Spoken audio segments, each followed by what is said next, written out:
Olá,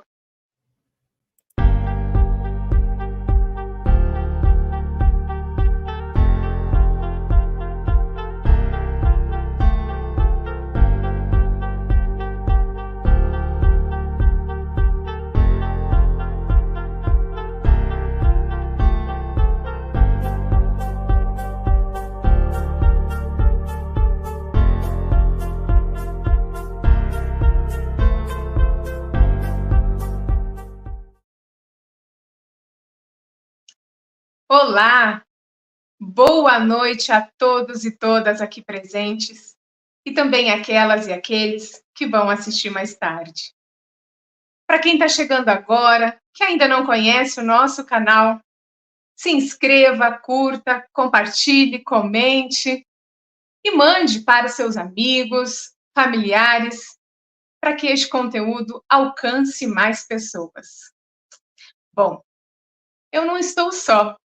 Tenho o prazer de dividir esse espaço com o Hugo, idealizador de tudo isso.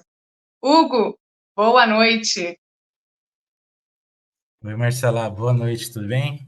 Espero que você que está nos assistindo esteja bem. Uma boa tarde, bom dia, boa noite para quem estiver por aqui agora. A Maria Mônica já está falando com a gente lá. Olha, Maria, que legal, no Acre. Olha só que legal, muito bem-vinda.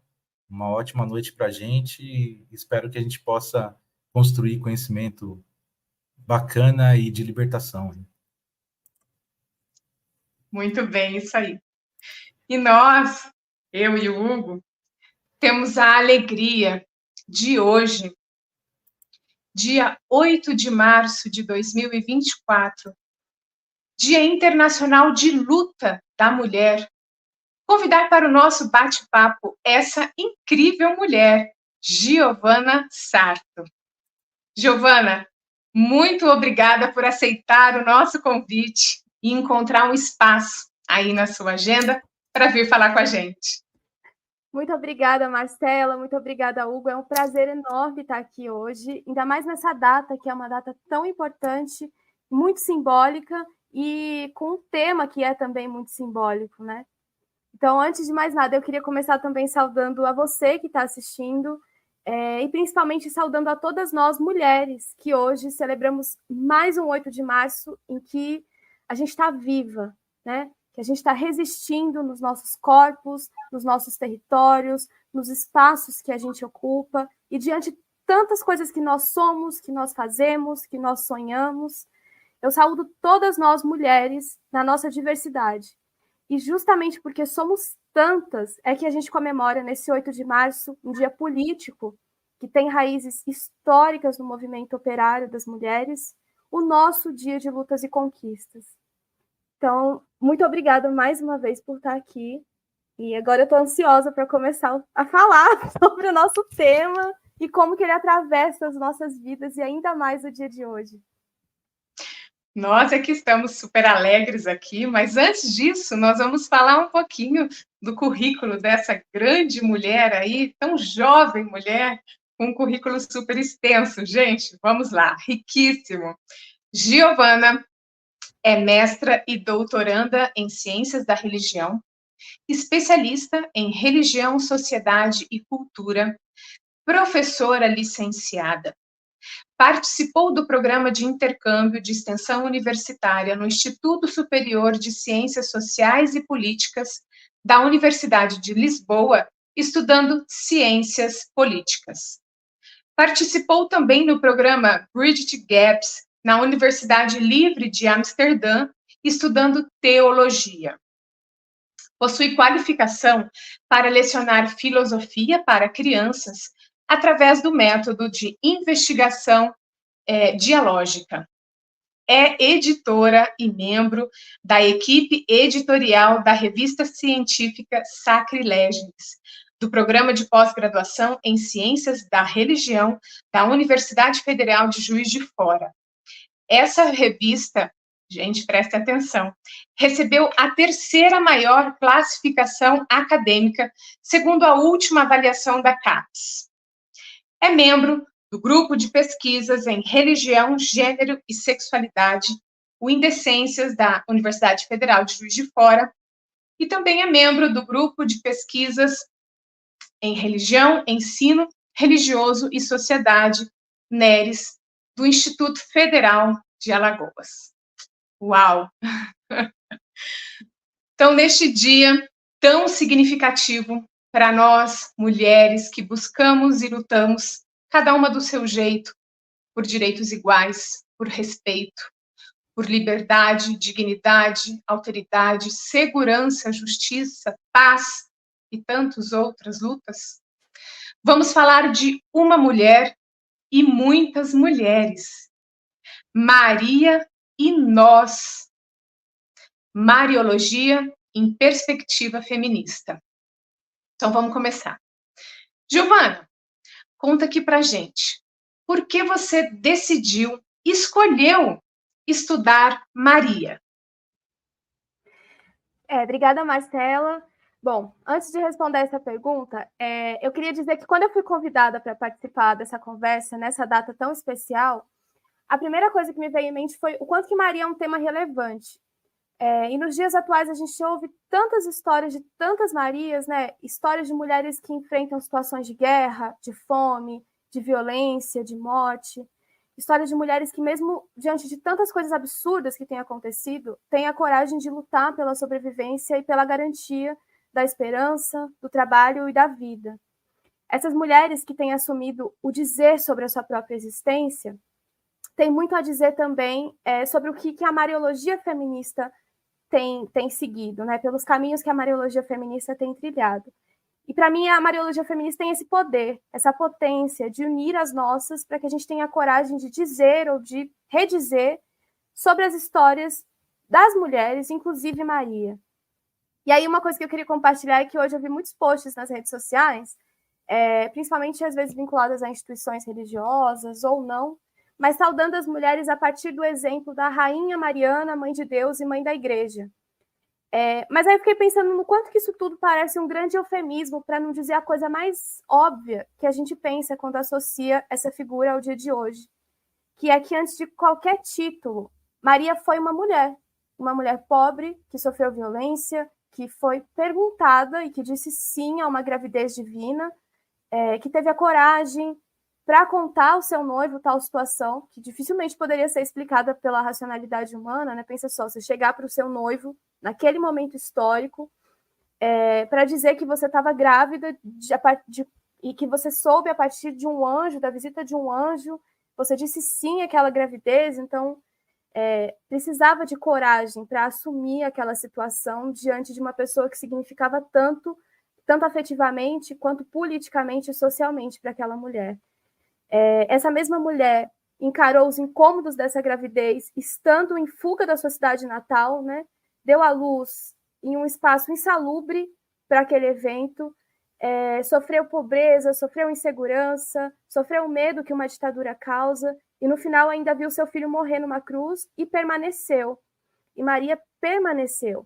E permaneceu para contar aos outros a sua própria versão da história, já que a gente sabe que possivelmente ela, em pessoa, conversa com o evangelista Lucas e inspira Lucas, inclusive, a dar tantos detalhes quanto os que a gente tem hoje naquele evangelho. Então, se tem uma mensagem com a qual eu gostaria de começar a minha fala hoje, é essa: que diante da inspiração que Maria convoca, a gente tenha a coragem de dizer sobre os nossos próprios corpos, sobre as nossas próprias histórias. E foi mais ou menos aí que eu comecei a me interessar sobre esse tema, né? Em toda a minha formação na ciência da religião, desde o mestrado, na verdade, desde a especialização, o meu interesse sempre foi estudar símbolos religiosos, especialmente símbolos de mulheres. Foi assim que eu pesquisei Lilith, né, que foi o tema do meu mestrado. Em algum momento, nos estudos de Lilith, eu tive que voltar nos estudos sobre mitologia das sociedades no mundo antigo. Então, eu tive que estudar símbolos de mulheres egípcias, gregas, romanas.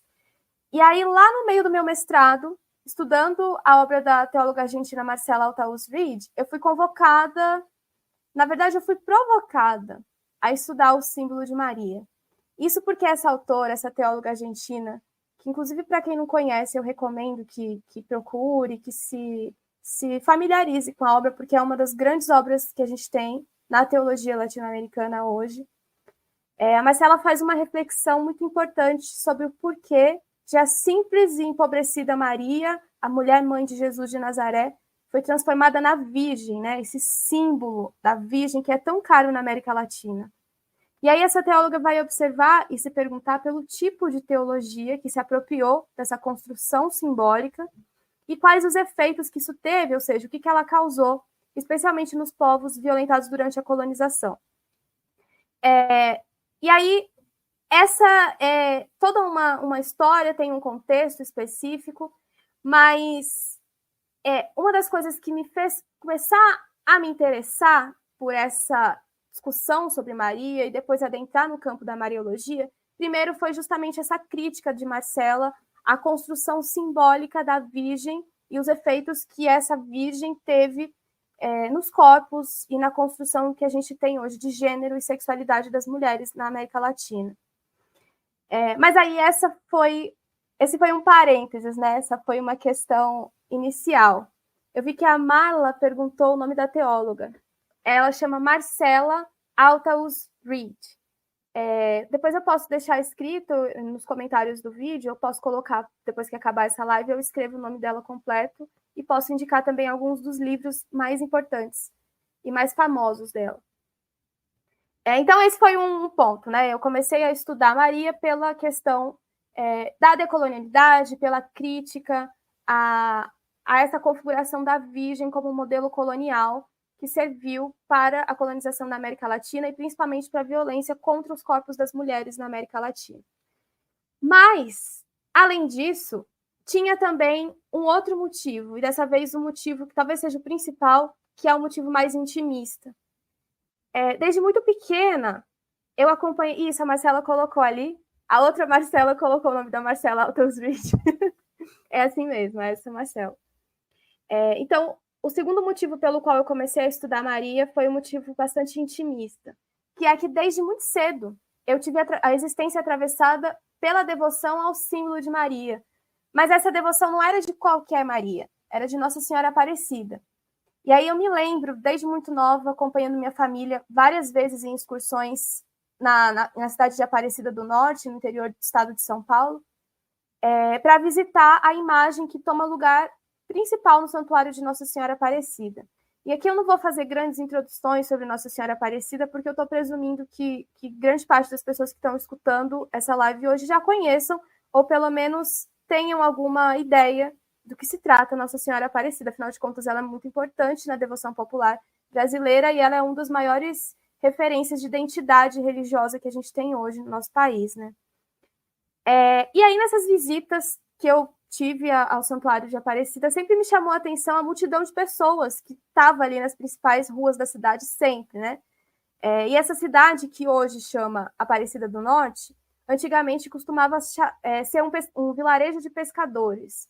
E esse vilarejo não tinha o nome de Aparecida, ele tinha o nome de Vila de Guaratinguetá. Era uma vila extremamente pobre, extremamente perigosa, inclusive as pessoas tinham medo de passar por ali, e que pouco a pouco foi se tornando uma cidade conhecida como um centro religioso. E para quem já foi lá vai reconhecer o que eu digo, mas assim que a gente entra na cidade, e aí eu sempre vou agora, mais recentemente, né? Geralmente eu vou de ônibus, paro na rodoviária. Então, assim que você desce do ônibus naquela rodoviária que é minúscula, vem um mix de sensação. Vem uma mistura de cheiro, de cor, de sons e pessoas, e tem barraquinhas, e tem comida, e tem o movimento da rodoviária. E a cidade também é bastante pequena, né? Então a rodoviária fica no centro da cidade. E aí, com esse cheiro das coisas típicas ali dos pontos de parada de ônibus, também tem o cheiro de suor, tem o cheiro do rio, tem cheiro de peixe, de perfume das pessoas que transitam lá, tem cheiro das velas, dos vários fiéis que levam, né, já desde casa, muitas vezes, as velas confeccionadas para deixar na sala de ex-votos no santuário. Tem cheiro de urina dos moradores de rua que ficam em volta, tem cheiro de rosas frescas, tem cheiro de café quentinho, de sangue, de lágrima, tudo isso junto e misturado. E aí, lá do pé do morro, quando a gente entra na cidade de Aparecida, dá para ver lá de longe uma imensa estrutura, que é bege dourada, que é a estrutura que abriga o Santuário Nacional de Aparecida. E quando eu ia lá ainda criança, eu não sabia muito das implicações que essa devoção me geraria. Eu não sabia nada sobre Nossa, travou aqui. Mas eu não sabia nada sobre dogmas marianos, eu não sabia o que era hermenêutica ou o que era pedagogia, eu não tinha lido absolutamente nada de teologia, muito menos de ciência da religião, eu não sabia o que era teologia feminista, muito menos teologia queer, ou teologia da libertação, não entendia sobre classe, raça e gênero, não estava familiarizada com absolutamente nenhum dos debates de diversidade sexual e de gênero, e muito menos imaginava que isso ia se tornar uma possibilidade de estudos no futuro.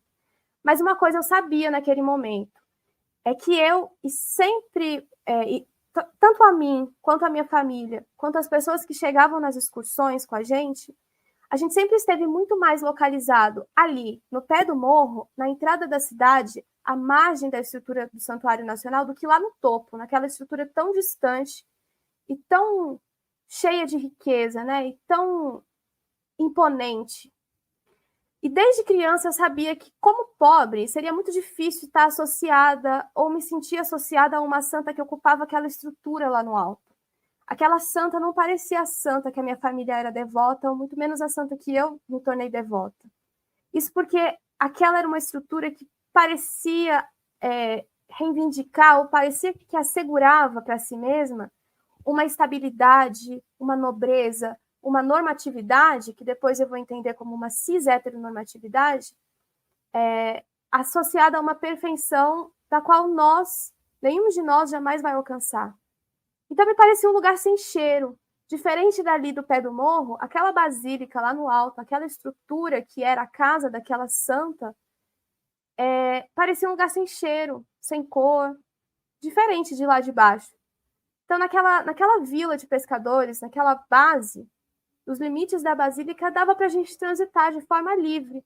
E nessa liberdade da imperfeição de cada um que ali ocupava, que cada um ali pisava, era que a gente via as expressões de fé mais sinceras. E foi recuperando essa reflexão e essa teimosia de pensar que nós sempre temos algo a dizer sobre uma devoção que é nossa, que eu escolhi o tema de Maria. Então foi assim que eu cheguei, de fato, e é assim que eu me firmei nesse campo depois do doutorado, né? Que lindo, eu também me identifico muito com isso, viu? O que Maria representa para a tradição exatamente? Tem uma coisa que eu queria começar, então, dizendo, é que talvez algumas pessoas observem na minha fala. Quando eu vou falar de Maria, dificilmente eu vou falar de símbolo. O símbolo de Maria, o símbolo Maria. Mas quando eu vou falar de virgem, aí sim eu sempre falo o símbolo da virgem, né? Ou o símbolo mariano. O símbolo mariano, estou me referindo ao símbolo da virgem. Quando eu falo de Maria, eu falo de Maria especificamente. E aí tem uma diferença. Maria é a mulher real, a figura histórica da mulher que viveu nas planícies do sul da Galileia, da história que a gente conhece, né? Dessa figura que foi a mãe de Jesus de Nazaré, que viveu ali durante um certo período, mas que é uma figura histórica que vai recebendo ao longo dos séculos, e aí é por isso que eu comecei falando dessa diferenciação, para depois chegar na tradição. Essa Maria histórica vai recebendo ao longo dos séculos diferentes investiduras, né? Pessoas vão investindo, teologias vão investindo nessa figura, que acaba por consolidar ela num dos principais símbolos da Igreja Católica, e aí sim o símbolo. E esse símbolo é acrescido de elementos da história de Maria, da Maria histórica, de fato, da Maria que existiu, que viveu, mas também vem munido de alguns outros detalhes, de novas interpretações. E aí, pouco a pouco, essa figura histórica ela vai se tornar quase que impossível de ser separada da figura mítica. Isso se é possível dizer que em algum momento a gente conseguiu separar a Maria, depois da morte dela, né? E depois que alguém morre, a gente sempre costuma trazer à tona as melhores memórias, os melhores feitos, as melhores características daquela pessoa. E é assim quando Maria morre também, né? O que começa a ser exaltado são as principais características de Maria ali nessa relação com o seu filho, que depois se torna tão importante para a tradição cristã. Mas, ao longo dos séculos da história da Igreja, é inegável que houveram investiduras na figura histórica de Maria que a transformaram num símbolo. E esse símbolo depois vai ser consolidado, inclusive em torno dos dogmas da Igreja, em torno da tradição, em torno, por exemplo, da crença que toma corpo ali durante o século II, que depois vai se tornar o primeiro dogma, né? Que é o dogma de Theotokos, que vem do grego Theos, Deus, e Tokos, parto, aquela que pariu a mãe de Deus, que aí depois vai ser traduzido como mãe de Deus. E isso tudo vai transformando, então, aquela figura simples, aquela mulher empobrecida, aquela mulher que se colocava diante de outras mulheres e que estava sempre ali para apoiar seu filho, em uma rainha, né, em uma mãe da igreja, em uma figura extremamente santificada, extremamente beatificada e elevada, de fato, a uma condição única e singular que uma mulher tem e ocupa ali no centro da igreja. E aí, quando a gente vai falar de tradição, é muito interessante porque, como existem várias formas de observar um símbolo, também existem várias formas de se estudar Maria. E aí o que eu quero dizer é que a gente pode, por exemplo, observar a Maria na Bíblia, a gente pode pegar a Bíblia e observar o que de fato se tem sobre ela, e a partir disso observar como é que a tradição foi acrescentando novos detalhes ao que a Bíblia diz. Dá para estudar Maria a partir só da instituição dos dogmas da igreja, que por si só também já é algo bastante complexo. Dá para estudar Maria a partir do fenômeno das aparições. Dá para estudar Maria a partir da arqueologia, do que se tem de vestígios materiais da mulher que viveu ali na Galileia, né? Dá para estudar Maria a partir das devoções, né? Mais do que só das aparições, também das devoções, ou seja, como é que o povo, para além da teologia institucional, essa teologia fora da instituição, essa teologia popular, compreende Maria e trabalha Maria. Então, são muitas as possibilidades. E aí, justamente por tal complexidade, é que a gente fala de um campo, uma disciplina específica que estuda as diferentes abordagens, os diferentes métodos, as diferentes formas de se olhar para a temática de Maria, sobre a vida de Maria, sobre o símbolo de Maria, sobre o que Maria evoca em sua história e na história da igreja. E aí, na Bíblia, quando a gente vai falar de tradição, a gente também tem que começar da onde essa tradição parte, né? Então, na Bíblia se tem pouquíssimos detalhes sobre Maria. Na Epístola de Paulo aos Gálatas, se tem uma única e rápida menção, por exemplo, que é em Gálatas 4:4. Ele diz que Deus enviou seu filho nascido de mulher. Não se cita o nome dessa mulher. Em Marcos, ela aparece uma vez, em Marcos 3:31, e é mencionada como a mãe de Jesus, em Marcos 6:3 também. No quarto evangelho, o último a ser composto, ela vai aparecer 2 vezes, na bodas de Caná, quando ela pede para que o seu filho transforme a água em vinho, né? E depois, aos pés da cruz. Nos Atos dos Apóstolos, a Maria reza com os apóstolos em Jerusalém, depois da ascensão, em Atos 1:14. E aí, grande parte do que se tem das narrativas bíblicas sobre Maria parte especificamente dos evangelistas Mateus e de Lucas, que são conhecidos como evangelhos que vieram um pouco depois, né? Lucas, na verdade, é quem nos dá a grande referência ou as maiores informações que a gente tem sobre Maria. Por exemplo, graças a ele que a gente sabe que Maria era uma mulher judia, que ela era prometida em casamento a José. É ele que narra os eventos da anunciação, da visitação, dos detalhes do nascimento de Jesus e da sua apresentação ao templo. Então, esses eventos canônicos da história da infância de Jesus, né, do seu nascimento e da sua infância, a gente tem graças a Lucas. É também Lucas quem dá voz a Maria. Então, o único momento em que Maria fala, de fato, na verdade, ela fala 4 vezes no Evangelho de Lucas, né? Na ocasião da anunciação, quando ela diz sim ao anjo, sobre aceitar ou não a concepção divina. Na ocasião da visitação, a sua prima Isabel, que aí a gente tem aquela belíssima canção do Magnificat. A gente tem Maria falando na apresentação de Jesus ao templo, quando ela fica brava e se pergunta pergunta a Jesus, aliás, por que ele tinha sumido de casa. E, finalmente, nas bodas de Caná, quando ela pede para que Jesus transforme a água em vinho.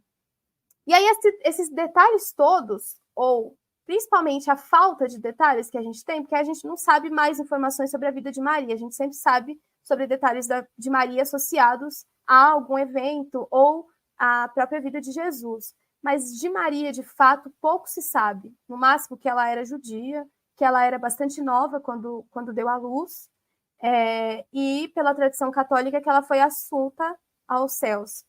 Mas nada mais de detalhes específicos sobre a vida dessa mulher, sobre detalhes, por exemplo, da sua infância.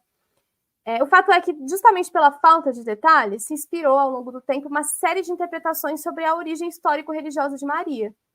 E aí essas interpretações foram se consolidando durante muitos séculos, foram sendo traduzidas em diferentes narrativas mitológicas sobre uma Maria não mais histórica, né, mas um símbolo igualmente importante que foi operado na intenção ali de garantir coesão, de garantir legitimidade, de dar sentido à doutrina cristã. E daí que vem os 4 dogmas católicos romanos sobre o símbolo de Maria. A questão do dogma, ou dos 4 dogmas, daria por si só um curso inteiro, talvez um curso específico para cada um dos dogmas, porque para cada um dos dogmas se teve, né, uma série de desdobramentos, uma série de discussões. Então, para encurtar a conversa, eu vou resumir bastante, tá? O primeiro dogma, na verdade, eu vou falar sobre os 4 dogmas e mencioná-los rapidamente. Depois a gente até pode voltar a isso, mas eu acho que esse não é o foco hoje, pelo menos. Mas resta saber, ou pelo menos basta saber, que o primeiro dogma mariano eu já mencionei, que é o Theotokos, que é que Maria é a mãe de Deus. Esse dogma foi instituído no Concílio de Éfeso, em 431 d.C. E aí, em seguida, vem o dogma que fala da Virgem Perpétua, que começa a discussão sobre esse dogma no Concílio da Calcedônia, mas ele só vai ser instituído muito tempo depois, em 649 d.C. O terceiro dogma é o dogma da Conceição Imaculada, que foi instituído através de uma bula papal de 1854 d.C. E, finalmente, o quarto é o dogma da Assunção de Maria. Esse é um dos dogmas mais recentes, que foi instituído em 1950 d.C., pelo Papa Pio XII, aliás, e que, na verdade, foi instituído, mas que já vinha sendo tratado como uma afirmação, como um credo, há muito tempo antes da instituição da bula papal. Vale destacar que a instituição de cada um desses dogmas também não aconteceu com o consenso do clero. Aliás, cada um desses dogmas, e aí é por isso que eu falei que talvez cada um deles merecesse um curso específico, cada um desses dogmas teve interferência desde membros da nobreza, de cada uma das suas épocas, até da pressão contundente das camadas populares, de setores do exército. Teve, inclusive, alguns dogmas que foram instituídos sob pressão mesmo de possibilidade de intervenção militar. Então, a gente tem vários séculos de discussão que formam hoje o campo de doutrina mais forte e enraizado sobre aquilo que a gente tem na Mariologia, que é a doutrina dos dogmas, mas que aconteceram e que foram instituídos não sem pressão e de forma alguma diante de consensos. Foram acordos, foram discussões, das quais venceram aquelas que tinham mais força diante daquele determinado período histórico. Já uma outra abordagem possível do fenômeno das representações é justamente observar como é que esse fenômeno das representações ou das aparições ocupa um lugar importante na história da Igreja Católica Romana. E é indissociável, inclusive, da posição simbólica, da posição religiosa, da posição cultural que Maria tem na tradição. Ao longo dos séculos, várias pessoas de diferentes contextos políticos e sociais afirmaram, ou pelo menos, de alguma forma, deram força a narrativas, a testemunhos de aparições, muitas vezes acompanhados de mensagens de esperança, de conforto, de paz, revelações sobre morte, ações milagrosas. Então, a gente tem vários tipos de narrativas sobre diferentes aparições, que é também das possibilidades de estudo da Mariologia a partir da tradição. E aí, todas essas informações, né, todas essas narrativas, testemunhos, imagens e presenças e tudo mais, elas suscitam uma imensa admiração, curiosidade, devoção entre diferentes povos e desempenharam um papel fundamental na formação da fé, da espiritualidade, da vida política, econômica e sexual de diferentes pessoas em diferentes lugares do mundo. Então, a gente tem, por exemplo, registros de aparições desde o século IV, pelo menos desde o século IV. antes ainda da definição do primeiro dogma. Então, olha só, a gente teve o primeiro dogma instituído muito tempo depois, só no Concílio de Éfeso, mas a gente já tem registros de aparições e de devoções marianas muito, muito anteriores a ele, o que mostra a força que Maria tinha, tanto entre as comunidades locais de diferentes espaços, quanto na própria igreja, na própria tradição da Igreja Católica. Grande parte dessas experiências, né, dessas aparições, não é reconhecida pela oficialidade. E, aliás, é bastante comum que as aparições marianas aconteçam, primeiro, sempre fora do contexto oficial da igreja, em especial em tempos de tensão política, de guerra, de tensão econômica, de tensão social, e geralmente em espaços e locais em contextos de vulnerabilidade, pobreza ou miséria, e depois sejam incluídas ali na institucionalidade, sejam reconhecidas oficialmente pela igreja, e aí tem seu culto formatado, tem o seu missário específico, tem toda uma tradição missológica sobre aquela devoção. E aí, geralmente, o que começa de forma espontânea, de forma pequenininha, de forma bastante popular, geralmente operado sempre por mulheres e por crianças, e aí vai sendo, pouco a pouco, né, munido ali de uma fé, uma devoção e uma admiração muito grande das comunidades locais e se torna algo gigante, tende a ser incorporado pelo imaginário local, depois regional, vai se expandindo, e aí, ao longo do caminho, diante de várias disputas e interesses, chega a ser reconhecida pela oficialidade, mas isso não é uma regra, isso tem vários caminhos, tem vários pontos a serem observados pela oficialidade antes de reconhecer uma aparição mariana, mas quando é reconhecido pela oficialidade, aí a gente tem uma nova formatação das formas de devoção a essa imagem, a esse símbolo mariano. Giovana, que legal, né? Perceber isso que surge no campo popular e quase que obriga a institucionalidade a se adequar e a se conformar a isso, né? Eu quero voltar aqui, gente, antes de começar o programa, a gente estava falando para a Giovana o quanto a gente gosta desse programa e o quanto a gente tem o privilégio de diversas pessoas muito boas terem passado por aqui, né? E nosso público, Giovana, olha só, nós estamos com a Maria, lá do Acre, né? Nós já tínhamos falado boa noite para ela. O Anderson, depois me corrige, Anderson, eu não lembro de onde você é, mas sempre presente também. Ele estudou um curso junto comigo e com a Marcela, curso de teologia. A Maria, olha só, Maria Andreu está por aí também, não recordo de onde é também, sempre por aqui. A Marina é do CEBI aqui de Maringá. Desculpa, Marina, é isso mesmo, Marina. Olá, Marina. A topada. CEBI, muito bem-vinda também. Agora sim, a Maria Mônica, olha só, né, falando que é teóloga, inclusive ela pediu para repetir o nome, teóloga de Belo Horizonte. A Solange está por aqui também, de Campo Grande, Rio de Janeiro.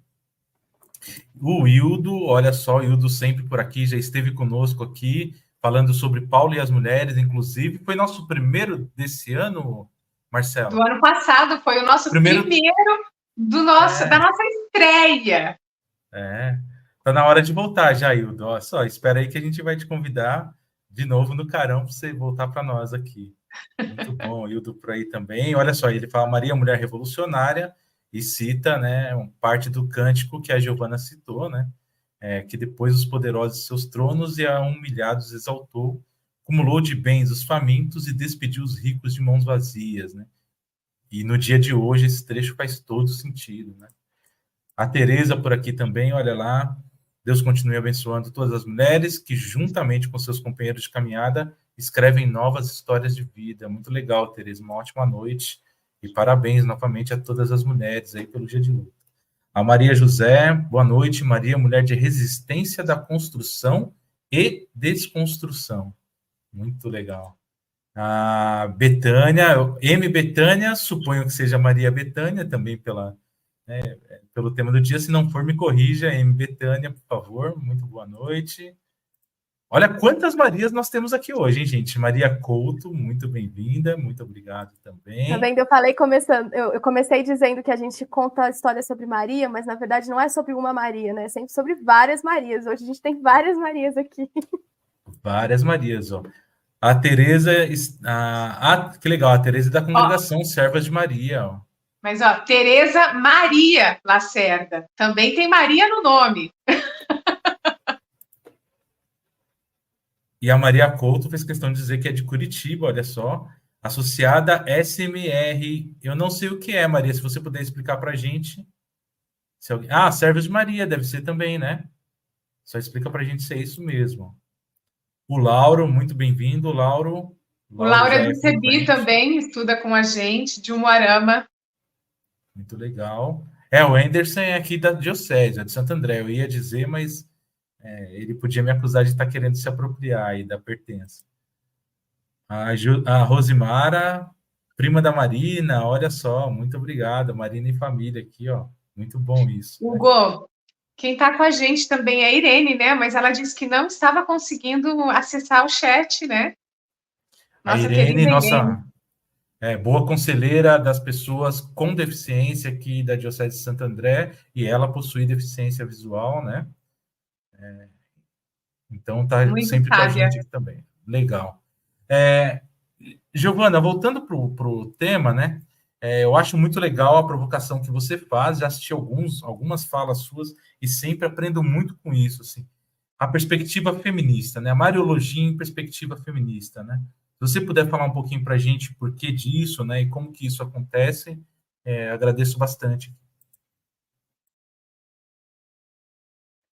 Bom, a Mariologia feminista, ela, na verdade, toda essa leitura que eu tenho feito já é baseada nas bases teóricas, né, dessa leitura, está assentada ali na leitura da teologia feminista ou das teologias feministas, já que a gente tem uma pluralidade de abordagens metodológicas, uma pluralidade de feminismos dentro da teologia também.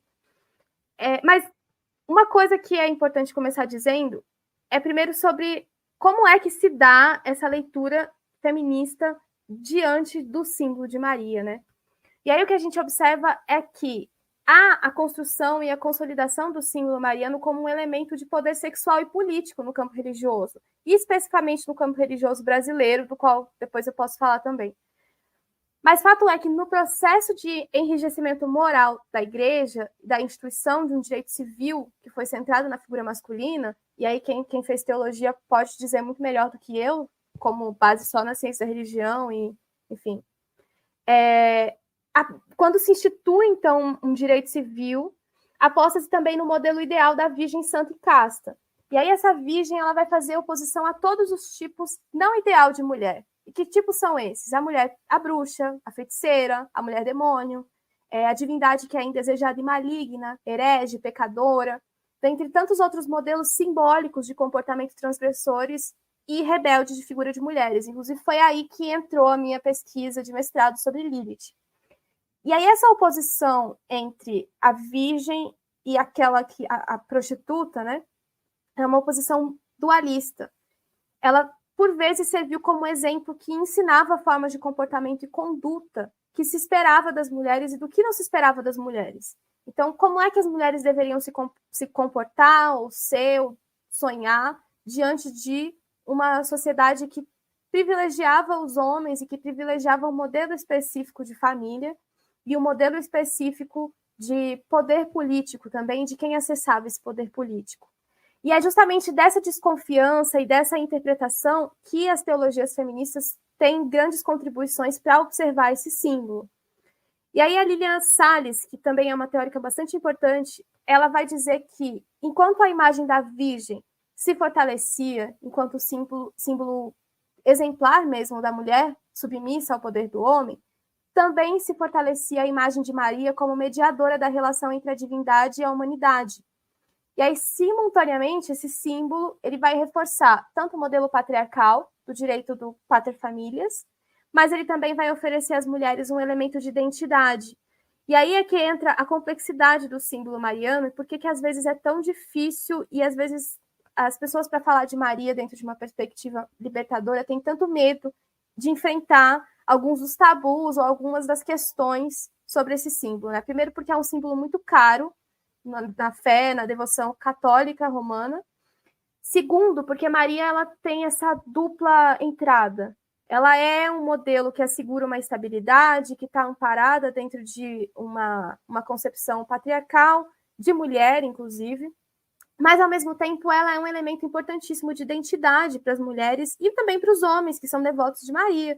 E aí, como é que a gente vai falar, então, sobre fazer uma crítica feminista, por exemplo, ao modelo do símbolo mariano, sem levar em conta a importância que esse modelo tem também para a libertação das mulheres, né? Porque, afinal de contas, é se inspirando em Maria que muitas mulheres percebem as violências que sofrem e rogam a ela, inclusive, pedindo por justiça, pedindo por paz, pedindo pela proteção.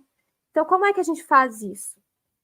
E como é que a igreja resolveu esse paradoxo ao longo do tempo também? Porque essa não foi uma percepção que nasce na teologia feminista. Essa foi uma preocupação também anterior na história da igreja. Isso foi resolvido na época em que se teve essa preocupação, a partir da instituição dos 2 últimos dogmas, que foi a concepção imaculada e a assunção. E aí, dessa forma, naquela época, a igreja, leia-se, né, os padres, os teólogos que estavam em discussão, justificavam que Maria era santa porque era virgem, e daí a sua santidade. Então, continuou assegurando que a virgindade era o ideal de santidade. Ela era mãe de Deus e ela era eternamente livre da mancha do pecado original. Mas, ao mesmo tempo, ela, por ser assunta ao céu, mediava os 2 mundos. E, com isso, ensinava as mulheres que, se quisessem ser salvas, tinham uma salvação. A salvação deveria ser seguir o exemplo de Maria. Então, seguir o quê? A ordem sexual e política, mediar o espaço público e privado, que naquele contexto significava cuidar do bem-estar do imperador, dos seus pais, dos seus maridos e dos seus filhos. E aí, pouco a pouco, então, essa devoção a Maria se tornou tão forte que, nesse período, foi construída várias catedrais dedicadas a Nossa Senhora, e é um momento também de grande difusão da devoção de Maria no Ocidente. E aí a gente tem aí a problemática. E Marcela, a teóloga que eu citei anteriormente, né, a Marcela Althaus Reid, ela vai pegar esse ponto específico desse momento de instituição dos 2 últimos dogmas como um momento importante para se olhar para a história da igreja e observar como é que, no mesmo momento, né, da mesma forma que se garante Maria como um elemento de identidade, de libertação, de profunda inspiração para que as mulheres tivessem o seu papel na sociedade, também restringe esse papel a um espaço privado. E aí a Marcela vai trazer para a gente o exemplo de Guadalupe. Guadalupe é uma das inúmeras aparições que a gente tem, principalmente na América Latina, né? Guadalupe é da América Latina. Ela é retratada como uma mulher de herança mística, indígena e europeia, que teve bastante impacto nos povos indígenas do México durante a época da colonização espanhola. E se, por um lado, essa representação de Guadalupe, ela representou e promoveu um sentimento de unidade, de poder entre a população indígena, que estava ali naquele momento sendo massacrada, extremamente violentada, marginalizada pelo processo de colonização, por outro, ela representava também um certo respiro, uma possibilidade de sobrevivência de uma crença anterior que aquela população já tinha. Porque Maria era bastante... A Maria de Guadalupe, né, o símbolo da Virgem de Guadalupe, era bastante similar a uma outra figura conhecida entre aquela comunidade, que era a deusa Tonantzin. E aí essa deusa, que era basicamente... tinha bastante... Era ela basicamente a Virgem de Guadalupe, né? Ela tinha elementos que simbolizavam a mulher forte, a mulher guerreira, a mulher que trazia paz e a mediação entre o mundo divino e o mundo humano.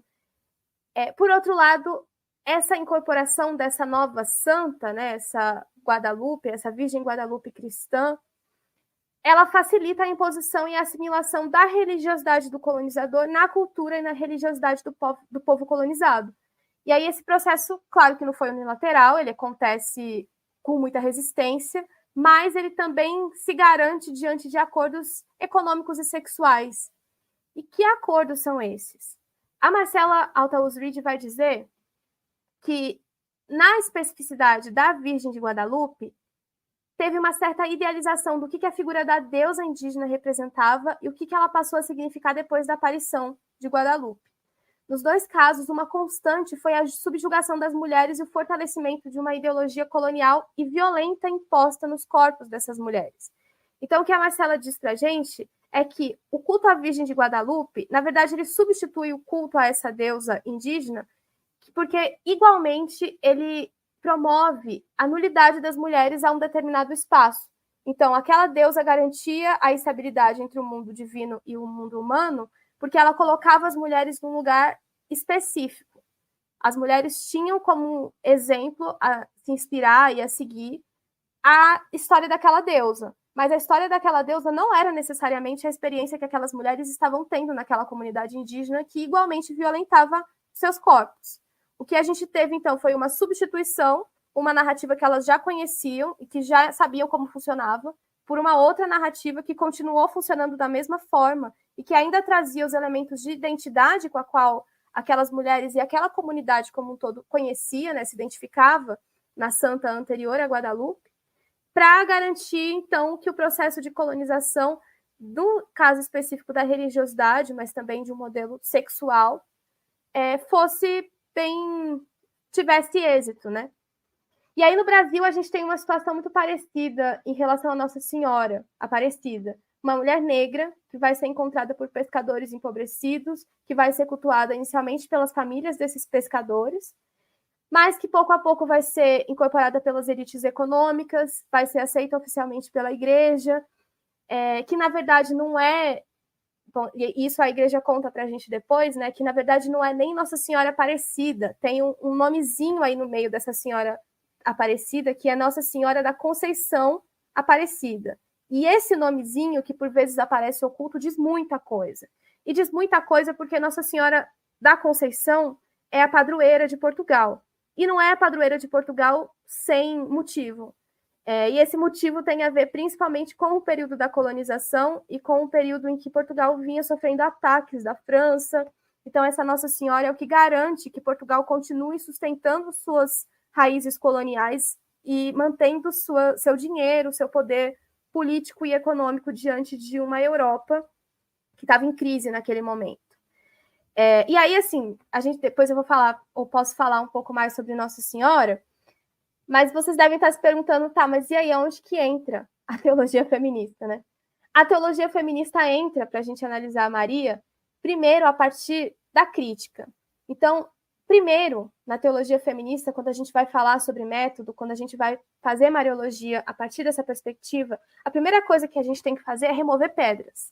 A gente tem que tirar todos esses séculos que foram embutidos ali de tradição, que foram trazidos como modelos de estabilidade, mas que, na verdade, de estável não teve nada. Não teve consenso nenhum e nenhuma afirmação ao longo da história da igreja diante dos dogmas marianos, diante daquilo que, para a gente, hoje, já está finalizado, né? Quando a gente pensa em Maria, a gente acha que os dogmas já estão feitos, sempre foram assim, e que não há nada a se discutir diante deles, porque eles nunca vão mudar de fato. E talvez não mudem. Mas a questão é que observar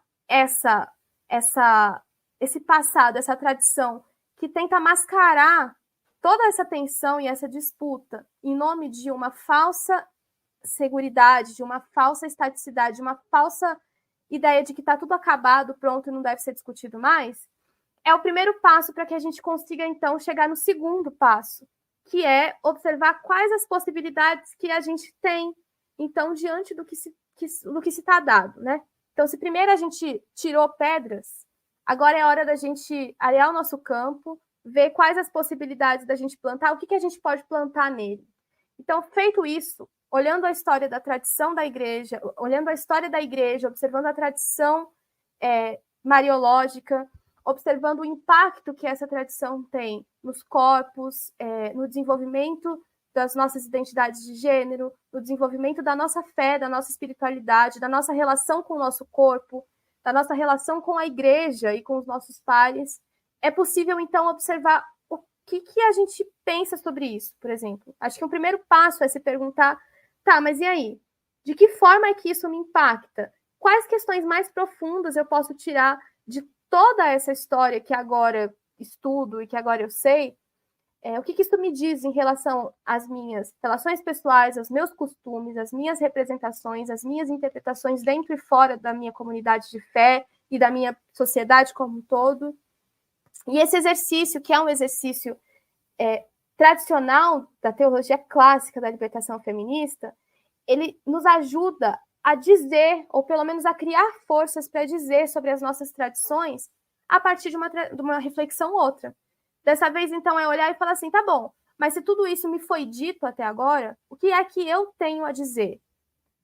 E aí, dizendo sobre isso, eu abro a possibilidade, então, de ir para um terceiro momento, recriar essas histórias a partir do que eu posso dizer enquanto uma mulher que experimentou essa religiosidade, os efeitos que essa construção teve sobre mim mesma.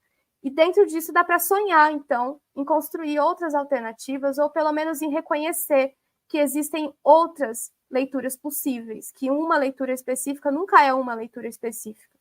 Ela é uma dentre as várias possibilidades que existem. Giovana, como fazer uma mariologia hoje? Ou como tem sido feita uma mariologia feminista, né, hoje? E aí, eu vou juntar também com uma pergunta bem interessante da Rosimara Santos, que ela diz assim, olha, como inserir essa visão de Maria na catequese? Estou aqui imaginando as catequistas ouvindo você mencionando Maria e Lilith numa mesma sala. Vixe! Vai lá, eu jogo a bola para você.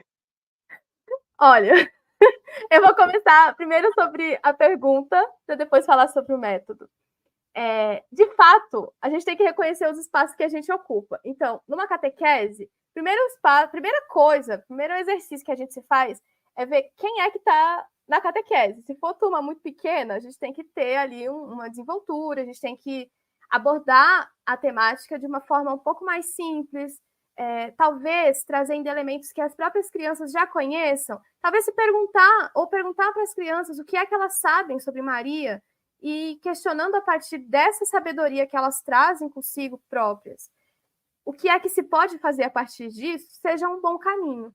Agora, se a gente já está numa turma de catequese, e aí eu estou falando isso porque eu já fui catequista, e eu também sou professora licenciada, e eu também trabalho dentro de escola, né? Um exercício possível é sempre, de novo, eu sempre parto do mesmo lugar. O que é que se sabe? O que é que essas crianças sabem? E o que é que eu posso fazer a partir disso? Ou pelo menos o que é que elas podem fazer e o que é que elas querem fazer? Porque a gente também tem que perguntar o que é que as pessoas estão dispostas a fazer. Afinal de contas, o exercício que a teologia feminista, ou que qualquer teologia da libertação propõe para a gente, é um exercício bastante desafiador. E para você ser desafiado, você tem que estar disposto a se desafiar, para também não cair num limbo de renegar as coisas e de não sair do lugar futuramente, né? Então, a estratégia principal é ouvir, sabe? A catequista não necessariamente precisa ser aquela que já vai chegar com todas as ferramentas teóricas na mesa, jogar em cima das crianças num sábado de manhã, as crianças vão voltar para casa e nem lembrar o que aconteceu naquela semana. Uma semana depois vão voltar para a catequese, só querendo que a hora acabe, que a hora passe logo para elas poderem comer pastel na feira depois, sabe? Não precisa ser assim. Eu acho que um modelo que talvez seja bastante interessante, pensando aí a partir de uma perspectiva da libertação feminista, é recuperar esse símbolo dessa mulher, observar o que é que se sabe, ou o que é que essas crianças sabem sobre essa mulher, e o que é que essas crianças sabem sobre outras mulheres. E aí é que entra a Lilith. A gente acha que não, a gente acha que Lilith é uma figura desconhecida, mas eu tive uma experiência muito interessante na sala de aula, quando eu levei a primeira vez o mito de Lilith para as crianças, e eu não levei o nome de Lilith. Eu levei o mito e não falei que era Lilith. Eu mudei o nome, aliás, eu deixei o nome vazio. E as crianças me falaram que aquele era o mito de Lilith. Elas conheciam o mito de Lilith, conheciam detalhes, inclusive, muito profundos sobre o mito de Lilith. E elas me ensinaram muito sobre aquele mito e me ensinaram sobre uma perspectiva muito diferente da que eu estava acostumada a ouvir. Então, se eu estava acostumada, por exemplo, a ouvir o mito de Lilith como a mulher demônio, que todo mundo deveria ter medo, as crianças me mostraram que hoje, por exemplo, nos videogames, Inclusive tem um jogo online que traz Lilith de outra forma. Tem várias séries que trazem Lilith de outra forma, de outra maneira, dentro de uma perspectiva menos restritiva, trazendo Lilith como um exemplo, inclusive que ajuda eles no jogo, que fornece suplemento, que ajuda a ganhar a batalha, como também como uma figura ambígua, que pode ser muito boa, dependendo do que você fizer com ela, ou dependendo da situação em que ela estiver, mas também pode ser muito ruim. Assim como nós somos muito bons ou muito ruins, dependendo das situações que a gente se coloca, ou que a gente vive, ou quem está nos olhando, né? E eu acho que isso é uma baita de uma lição que a gente aprende com as crianças e que a gente aprende, inclusive, com nossos dias de hoje. E às vezes a gente fica tão fissurado em olhar só para a teoria, e aí quando a gente chega na realidade dos dias e a gente olha e conversa com os nossos pares, a gente vê que tem muita coisa que já é diferente, ou que pelo menos tem sido interpretada a partir de outras lentes por diferentes pessoas, né? Então, acho que esse é um primeiro passo para resolver essa questão da catequese. O segundo passo o segundo momento da minha fala é, então, responder a questão do método, né? Como se faz Mariologia feminista. Eu não estou aqui para colocar um modelo pronto de se fazer nenhum tipo de teologia que seja muito menos uma teologia feminista, cujo ponto de partida é justamente entender que nada é único, estático e acabado. Mas o que a gente tem hoje, em termos de maior contribuição das teologias feministas, principalmente das teologias feministas da libertação latino-americana, é um modelo de hermenêutica que parte, então, do material, que parte de olhar a tradição, principalmente, que parte de olhar aquilo que a gente tem, para, a partir do que a gente tem, trazer reflexões mais profundas. E aí, por exemplo, a gente pega o símbolo de Maria, faz esse exercício que nós fizemos hoje, de trazer um exemplo bastante próximo. Eu comecei a minha fala, inclusive, fazendo um movimento que as teólogas feministas também fazem, que é partir da sua experiência. Eu trouxe essa leitura da minha memória em relação ao Santuário de Nossa Senhora Aparecida, né? Trouxe o que essa memória me suscitava em termos de infância, em termos de memória familiar, para então partir para uma reflexão teológica, que naquele primeiro momento não era uma reflexão teológica tão profunda, porque era uma reflexão teológica dentro dos olhos de uma criança, né? Afinal, eu estava recuperando memórias de criança.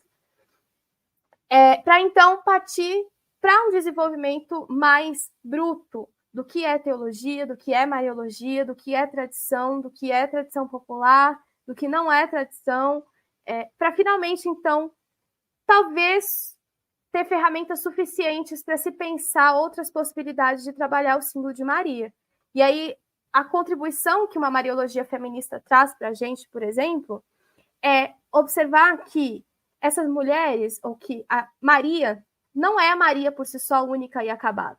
Pelo contrário, Maria só é Maria porque teve uns séculos de investimento dentro da sua história, tiveram séculos de investimento dentro daquilo que o símbolo hoje significa para nós, e mesmo se a gente trazer Maria de Nazaré, a Maria que viveu na Baixa Galileia, ainda assim essa não foi uma Maria solitária.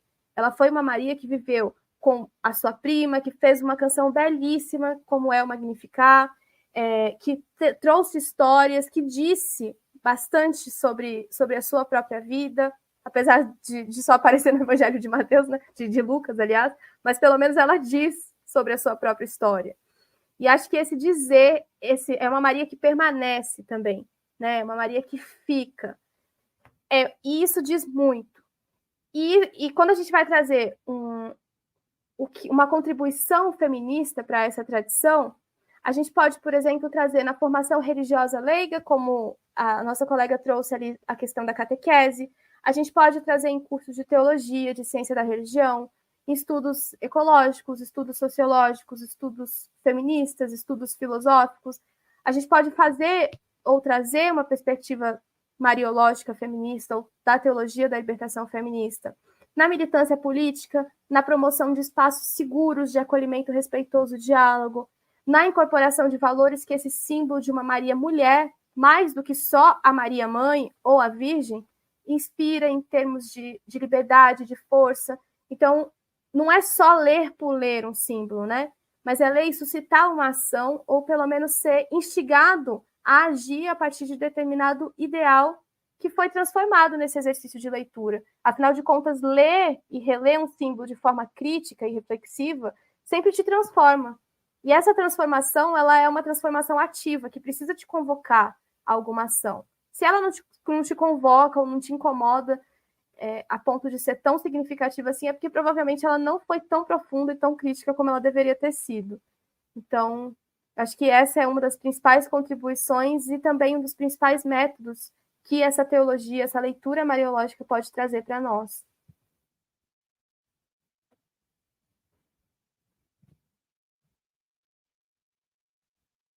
Muito bom. Nós temos aqui a Maria José colocando: penso que hoje, no contexto atual, retornando ao fundamentalismo, né, ao fundamentalista de uma Maria santa de altar, de véu, de grupos fechados, de segmentos marianos, como superar esse desafio em nossa igreja, comunidades, né? E aí eu acrescento um pouquinho mais, Giovana, se a gente não questionar ou não trabalhar essa ideia dessa Maria somente, né, desse véu, dessa santa, desse modelo ideal, dessa mãe virgem, doce, silenciosa, e será que isso não gera mais, não produz mais culpa em nós, mulheres, porque parece que é algo tão difícil da gente alcançar, sabe, assim, parece que a expectativa e realidade, porque não condiz com a nossa realidade, né, como que nós vamos ser uma santa como ela? Acho que é meio impossível de ser alcançado, né, diante de mulheres que têm que trabalhar, né, mulheres que sustentam seus filhos, e não só seus filhos, famílias inteiras, mulheres que não querem ser mães e algumas não podem ser mães, né? Enfim, tanta violência, tanta coisa que não dá, não condiz com esse modelo que nos apresenta. E aí acaba nos aprisionando, e aí vem culpa. Como que a gente trabalha isso em nós? A religião que deveria nos libertar, acho que nos aprisiona e nos culpa. E eu acho que uma das respostas mais produtivas que a gente pode ter em relação a isso, talvez esteja no próprio símbolo e na forma como a gente opera o símbolo. Se a gente trata a Maria como uma inspiração, principalmente para nós católicos, isso é muito importante, né? Que tipo de inspiração Maria nos convoca? É uma inspiração que é para trazer culpa? Se Maria fosse culpada, se sentisse culpada, será que ela teria se colocado diante de tantas situações que exigiram tanta coragem dela de se posicionar, de proteger seu filho, de ficar ali, permanecer até o final, mesmo correndo risco, mesmo enfrentando uma ditadura, mesmo enfrentando todo um período de desavenças e de dificuldades pelas quais ela passou? Será que, trazendo esse modelo de inspiração, que é o modelo da Maria de Nazaré, para além da Maria da Rainha, da Virgem, da que está lá no altar distante de nós, mas a Maria que caminhou por esse mundo, a Maria que foi mãe, mas que mais do que mãe, foi mulher, e aí eu estou insistindo nisso, porque eu acho que esse é um ponto importante, um ponto-chave a ser ressaltado. Qual é a inspiração que a gente está trazendo a partir desse símbolo? Porque se esse símbolo está inspirando culpa, então tem alguma coisa errada. Não é o símbolo da Maria com a qual a gente conhece na teologia. Não é o símbolo da Maria que a gente evoca com tanto gosto para falar que é a libertadora, né? Que é a mediadora, que a gente pede intercessão. Por que é que a gente pediria intercessão para uma figura tão importante que nos causa tanto medo, que nos causa tanta culpa, que nos coloca diante de uma situação de impotência? Se ela é tão poderosa, se ela inspira esse poder, e se ela inspira e convoca a gente para esse espaço, então tem alguma incongruência. Eu acho que pensar nesses pontos de fissura, e essa teóloga que eu estudo, que é a Marcela, ela vai falar muito sobre as fissuras da teologia tradicional. Existem várias fissuras, não só no símbolo de Maria, mas a gente poderia falar de vários outros símbolos também. E essas fissuras, mesmo naqueles espaços onde se tem um fundamentalismo mais reacionário ou mais prepotente, ainda assim, essas fissuras podem representar um ponto de partida para que a gente comece o diálogo. É claro que existem aqueles grupos com os quais não se tem diálogo. E a gente viveu isso e viu muito disso. E aí, de novo, entra aquela coisa do que a gente pode fazer e aonde a gente pode atuar, né? Será que com quem a gente está conversando, a gente tem uma abertura? Será que a pessoa quer realmente ser desafiada ou ser convocada para o diálogo como a teologia da libertação, as teologias feministas da libertação fazem? Se essa pessoa não está afim de um diálogo, impor esse diálogo também seria extremamente desgastante, e eu acho que isso não seria produtivo de nenhuma forma, assim. Então, encontrar as fissuras, pontos de diálogo, pontos-chave para que a gente possa começar a conversar, eu acho que é um passo importante a ser dado e que deve ser feito com bastante louvor, assim. Eu acho que é super legal quando a gente consegue dialogar, e muitas vezes a gente presume que as pessoas estão numa posição de fechamento, de conservadorismo, de falta de diálogo, do qual muitas vezes elas não estão. E eu vi isso durante esses últimos tempos, assim. Por várias vezes a gente chega para conversar já com medo de conversar com aquela pessoa, porque aquela pessoa não vai ouvir, aquela pessoa está em outro campo que a gente não concorda. E aí, quando se tem essa fissura, e quando se aponta um caminho que é ambíguo e que nem todo mundo tem tanta certeza assim, aí a gente consegue colocar as cartas na mesa e conversar. E é importante fazer isso, né? Verdade.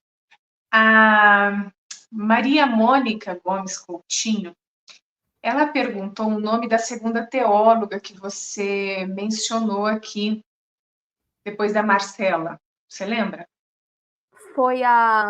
Eu mencionei a Marcela, eu mencionei a Lilian Salles, não foi? Acho que foi isso. Lilian Salles. Isso mesmo. Além da Marcela e da Lilian Salles, tem outras teólogas e tem outras contribuições que eu acho que são fundamentais, assim. E eu não sei se dá para deixar indicações de leitura ou de nomes. Eu não queria deixar indicações de leitura porque eu não queria restringir a leitura de um único texto, não. Eu acho que as pessoas podem procurar as temáticas que quiserem e tal. Mas a principal delas é a Ivone Gebara, que a gente tem no Brasil hoje, que é um clássico da teologia feminista, é uma das maiores mariólogas que a gente tem na América Latina. Então, falar sobre mariologia e não falar sobre Ivone Gebara é não falar sobre mariologia feminista. Além disso, a gente tem a Maria Suave Buscemi, a gente tem Maria Clara Bigerman, para além das clássicas, mas ainda das clássicas católicas, né, do campo da mariologia. A gente tem a Nancy Cardoso, da qual a gente já falava hoje mais cedo, antes de começar essa live. Temos Ana Esther Padua Freire, que tem dado um passo além para discutir a questão das diversidades sexuais de gênero. A gente tem tanta coisa boa hoje no campo católico e no campo cristão de forma geral. A gente tem tanta produção interessante da CEBI, tanto material teológico e teórico que pode nos ajudar nessa formação.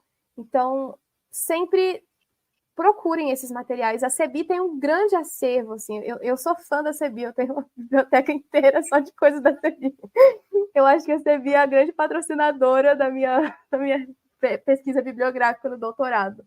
Apesar de eu pagar, não ser patrocinada, financiada pela CEBI, mas é graças às produções científicas e às discussões teológicas que a CEBI publica que a gente tem um acervo de tanta qualidade hoje no Brasil. Então, eu deixo essa indicação aí. Procurem os trabalhos da CEBI. Legal. Giovana, se você quiser fazer alguma consideração final, falar mais alguma coisinha antes da gente ir para a nossa finalização, fica à vontade.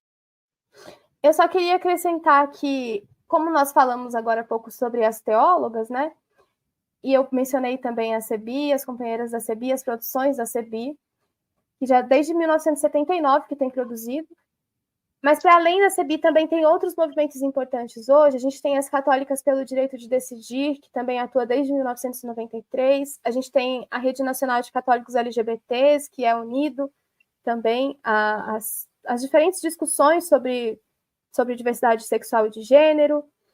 Desde 2014, é um grupo um pouco mais recente, mas, além disso, a gente tem muitas outras formas positivas de ler o exemplo mariano. Então, às vezes, principalmente quando eu comecei a me interessar pela produção científica e que eu fixei o meu olhar no campo católico, eu tinha muita insegurança de encontrar movimentos e espaços de discussão e que tivessem uma perspectiva libertadora. E aí eu acho que saber que esses espaços existem e saber quais são alguns desses espaços e talvez encontrar outras referências a partir deles seja um ponto importante que a gente tem hoje para usar como uma ferramenta possível, assim. Então, deixo aí as indicações também. Muito bom. Giovana, nossa, acho que nós aqui, eu e o Hugo, e todo mundo que adorou, né, Hugo? Todo mundo comentando, agradecendo, todo mundo que está aqui presente com a gente até agora. Foi uma delícia, a gente ficaria aqui, olha, muito mais tempo te ouvindo, porque é muito gostoso, né? E o tema teria muito mais coisa para a gente falar, não é verdade? Como você falou, tem muito mais temas aí para muito mais horas. Mas, enfim, nós queremos te agradecer pela sua disponibilidade de ter vindo aqui, né, aceitado o nosso convite e nesse dia tão importante, tão representativo, né, tão cheio de lutas para a gente, para nós mulheres e mulheres todas nós, né? Então, assim, muito obrigada, muito obrigada. E obrigada também a todos que estiveram aqui com a gente, comentando, né, participando, perguntando. Nosso muito obrigada. Que vocês possam, né, quem não está inscrito, se inscreva no nosso canal, compartilhe e mande aí para os amigos, familiares, e que este canal alcance aí, este conteúdo alcance mais pessoas. E aí, para nós encerrarmos, a Giovana tem um poema, né, um presente para nós, mulheres, hoje, no Dia Internacional de Luta da Mulher. Giovana. Bom, na verdade, o poema não é meu e o presente não é meu. O presente é de Cora Coralina. É um poema bastante famoso, que provavelmente muitas de vocês que estão assistindo a gente hoje conhecem já. O nome do poema é Aninha e Suas Pedras. Mas eu escolhi ele inspirada, na verdade, por uma outra pessoa que é importantíssima, que é Nancy Cardoso. Ela publicou um livro que é, na verdade, bem pequenininho, que chama Remover Pedras, Plantar Roseiras, Fazer Doces, por um ecossocialismo feminista. Inclusive foi publicado pela CEBI, da qual eu falava anteriormente. E é um livro que é muito importante, porque não fala especificamente do símbolo de Maria, mas conta algumas reflexões, traz algumas cartas que a própria teóloga Nancy escreveu para as mulheres do campo, né? Ela está falando exclusivamente com as mulheres do movimento dos trabalhadores rurais sem terra, e com a Comissão Pastoral da Terra, na Via Campesina, com a qual ela trabalhou durante um período.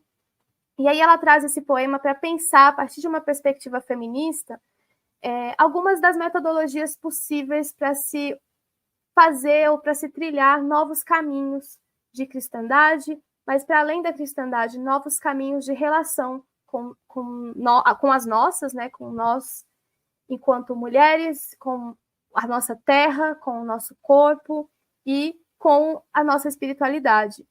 E esse é um poema bastante bonito que eu acho que resume muito da metodologia, e a gente falava sobre metodologia feminista há pouco tempo. Então, vou ler. Aninha e Suas Pedras. Não te deixes destruir, ajuntando novas pedras e construindo novos poemas. Recria tua vida, sempre, sempre. Remove pedra, planta roseiras e faz doces. Recomeça. Faz da tua vida mesquinha um poema.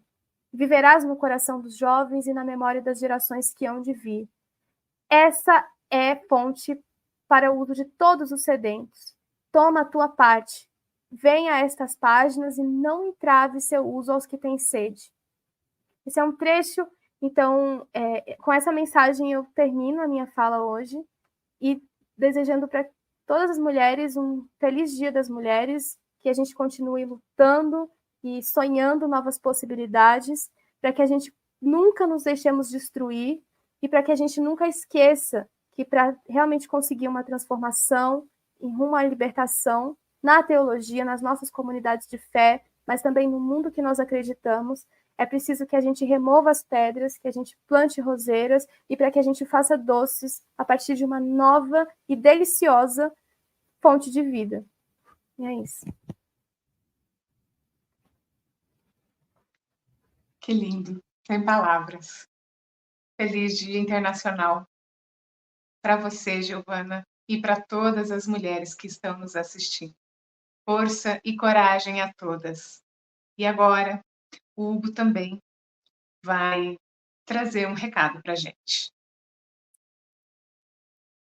Giovana, mais uma vez, muito obrigado pela sua generosidade de sempre estar com a gente, sempre partilhar com a gente um pouquinho do conhecimento que você constrói. A gente é muito grato e, de fato, a gente se sente muito, muito privilegiado por isso, né? Por estar aqui com a gente hoje. Muito obrigado. E, mais uma vez, parabéns a cada mulher e a todas as mulheres. E sobre isso, gente, eu queria divulgar, na verdade, eu vou compartilhar minha tela aqui com vocês, uma live que teve ontem no Opera Mundi, que eu acho muito legal, cada uma, se puder assistir depois. Essa daqui, olha só,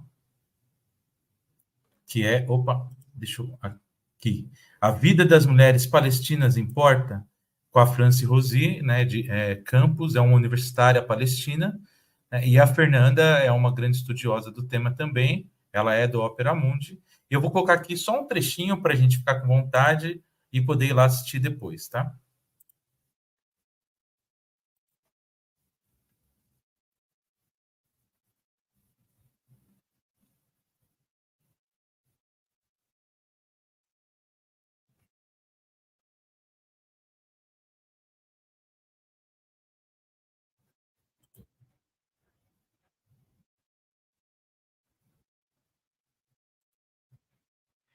Não está saindo a imagem aqui, né, gente?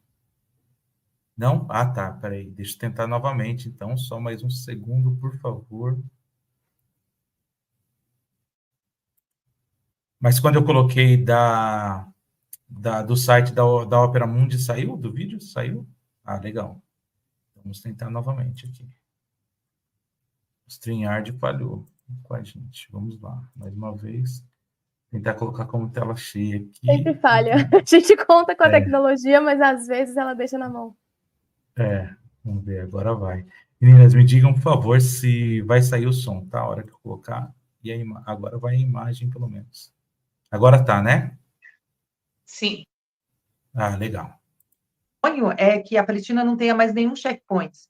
O meu sonho é que todo palestino possa entrar e sair de Jerusalém sem ser vistoriado, sem ser tratado como uma pessoa bandida, e que as pessoas tenham um mínimo de dignidade.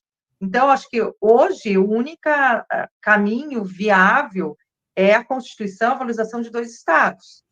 Então, a gente, obviamente, em discursos de militância, a gente vai sempre querer um Estado palestino, mas a gente sabe que, na prática, isso nunca vai acontecer.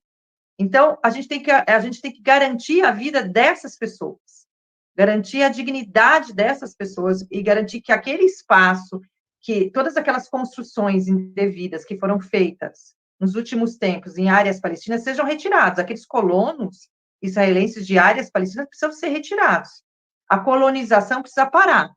Então, eu acho que o governo brasileiro tem contribuído muito com isso, algumas pessoas de esquerda têm contribuído muito com isso, e eu acho que cabe à universidade fazer o seu papel também de contribuir para que essa violência cesse, e qualquer cidadão civil tem que estar nessa luta, as mídias sociais, as redes sociais, de modo geral, tem que estar imbuído dessa luta para que os palestinos tenham sua terra de volta.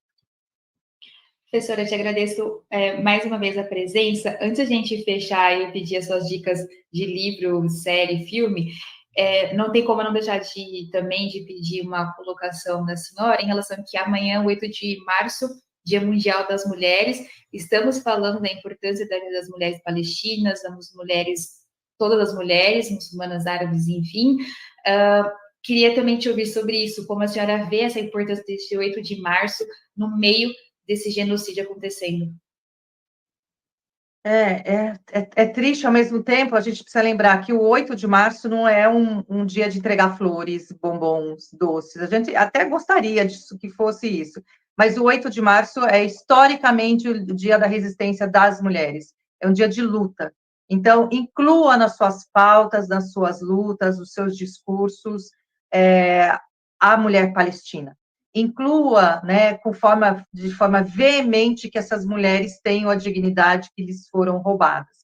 Então, eu acho que o 8 de março é para isso.